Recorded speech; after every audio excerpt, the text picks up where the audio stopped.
Ce match de l'entre-deux tours qui est lancé, d'abord ma première question, vous avez voté au premier tour, vous avez voté pour qui?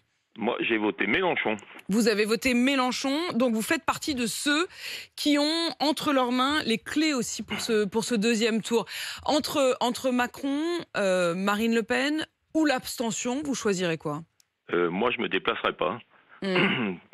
Vous ne vous Parce que déplacerez pas. j'ai une aversion pour les deux, donc je vais pas aller voter, et voilà. Et pour Vous... bien marquer que j'ai voté pour ni l'un ni l'autre, je veux pas qu'il y ait un coup de tampon sur ma carte d'électeur.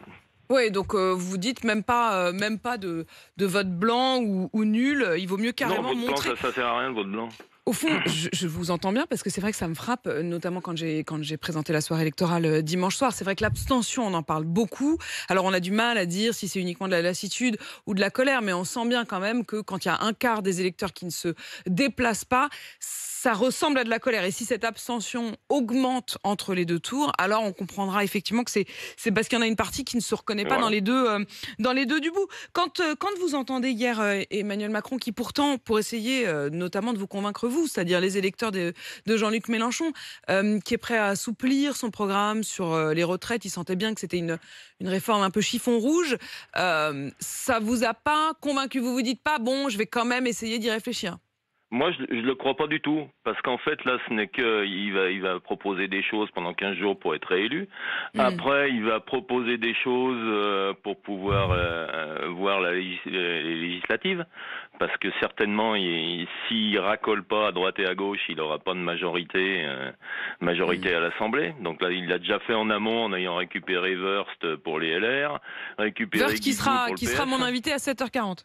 Ouais, il Ouais. récupère un peu partout pour voir ça. Hmm. Et après, il faut savoir aussi que là, pendant 5 ans, il a fait en sorte d'essayer de faire une politique pour être réélu.